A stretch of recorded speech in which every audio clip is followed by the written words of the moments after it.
இருந்தாலும் சரி என்னதான் ஆகட்டும் சரி. ஆனால் இதில் கொஞ்சம் பேர் இருப்பாங்க, அதில் நம்மளுக்கு கிறிஸ்தவர்களுக்கு எதிர்பாக இருப்பாங்க. அவங்க எப்படினாக்கா ஒரு நாள் போகும்போது காய் மூஞ்சி மேலே. ஸோ அவருக்கு என்னடான ஒரு வேதனைனாக்கா, நான் கடவுள் சொன்ன வார்த்தை தான் நான் சொல்கிறதுக்கு வந்தல, நான் தப்பு பண்ணலை, நான் ஒன்றும் திருடிட்டு போகல, நான் ஒன்றும் யாருக்கும் எந்த தொந்தரவும் பண்ணல. கடவுள் எனக்கு கொடுத்த வேலை என்னவோ, இப்போ எல்லாருக்கும் அவங்களுக்கு கொடுத்த வேலைனாலும் அவங்க சரி, வீட்டு வேலை பிறகு வீட்டு வேலை, ஒர்க்கு போகிறவங்க ஒர்க் போகிறாங்க, ஆஃபீஸில் வேலை செய்யணும் வேலை செய்யணும், யார் எது தராங்களோ அது ஃபுல்ஃபில் செய்யணும். நான் இது எனக்கு தந்த வேலை நான் செய்யணும், எனக்கு இது கொடுத்தாங்க நான் செய்யணும், இதில் எனக்கு எந்த மாற்றம் இல்லை. ஸோ அவர் கொடுத்த வேலை அவர் செய்யணும். ஆனால் இதில் இருக்குதுன்னு பார்த்தீங்களா, அதை சொன்னேன், ரெண்டு துன்ப கவலை அது மாதிரி நிறைய ரெண்டு விஷயம் தான் இருக்கும். எதுவுமே ஒன்றுன்றது இல்லை. ஆனால் கடவுள் நம்மளுக்கு ஒன்று தான் ஒன்று கொடுத்துருக்காரு. நமக்கு அன்புன்றது ஒன்று தான் கொடுத்துருக்காரு. அன்பு, விஸ்வாசம், ప్రేమ,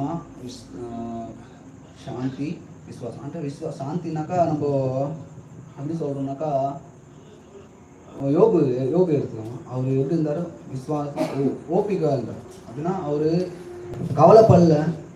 அவர் ஒரே ஒரு பிரார்த்தனை, நான் ஏன்னா என்கிட்ட எதுனா உங்களுக்கு பிடிக்காதது எதுனா இருக்கா மன்னிச்சிருவே அப்படின்னு தான் கேட்டார். நான் என்ன அவர் தப்பு பண்ணலைனாக்கா யாருக்கும் தெரியாது, தப்பு பண்ணலாம். அவர் சோதிக்கப்பட்டார். எதுக்காக அந்த சோதிக்கின்றது கூட ஒரு எல்லாருக்கும் என்னன்னாக்கா யோபுன்ற ஒரு ஹைப் பண்ணதான். எதுக்குடானாக்கா இப்போ யோபு ஸ்தானத்தில் எத்தனை தான் நம்ம கவலைப்பட்டால் கூட நம்மளுக்கும் యోబు மேலே கடவுள் రెండింతలు ఆశీర్వాదిస్తారు దేవుడు అని నమ్మకం వచ్చిందంటే యోబును ముందు ఉదాహరణ పెట్టాను. ఎందుకంటే మనం పడే కష్టాన్ని చూసి, మనం పడే బాధలను చూసి మీరు దీనికే బాధపడతారంటే అవును, మనం దీనికే బాధపడకూడదు. ఎందుకంటే ఆ తరంలోనే ఆ కాలంలోనే కుటుంబాలు ఏమైనా పోగొట్టుకుంటే ఎంతో బాధ ఉంటుంది. తన ఆస్తులను గొర్రెలను అన్నీ పోగొట్టుకున్న ప్రతి ఒక్క మనం పెంచుకున్న కుక్క పోతేనే ఏడుస్తాను, కానీ వాళ్ళ కుటుంబాన్ని మొత్తాన్ని పోగొట్టుకున్నాం. అప్పుడు దేవుడు యోబు గారికి ఏముంది, నిరీక్షణ, అదే శాంతి, అదే నిదానం, నిరీక్షణ అనేది పొరుమిక ఆ నిరీక్షణ ఉంది. కాబట్టి దేవుడు యోబుని ఒక ఉదాహరణగా పెట్టినాడు. మనం బైబిల్ గ్రహించినట్లయితే ప్రతి ఒక్కరు ఉదాహరణగా పెట్టినాడు. ఎందుకంటే యవ్వనస్థలు మనం అనుకున్నాం అనుకో, శద్రకు మేషకు అబేద్నెగో ఆయన ఏం చేశారంటే, రాజు నిర్మించిన ఆ విగ్రహానికి నేను మొక్కను, బతికినా సరే చచ్చినా సరే దేవుడు మాత్రం దేవుని మాత్రం నేను ఎంచుకున్నాను. కాబట్టి నేను ఆ విగ్రహానికి నేను మొక్కను. ఎందుకంటే యవ్వనస్తులు శద్రకు మేషకు అబేద్నెగో ఆ ముగ్గురు, ఎందుకంటే మనలాంటి యవ్వనస్తులకి వాళ్ళే ఇన్స్పిరేషన్. సో ఆడ చూసినట్లయితే యవ్వనస్తులు చూసినట్టు శద్రకు మేషకు అబేద్నెగో ఒక ఉదాహరణ. మళ్ళా పౌలు గారు ఎత్తుకోండి. పౌలు సౌలుగా ఉన్నప్పుడు ఆయన చేసిన పరిచర్య, సౌలుగా ఉన్న పరిచర్య ఏదైనా చేసినారా? లేదు.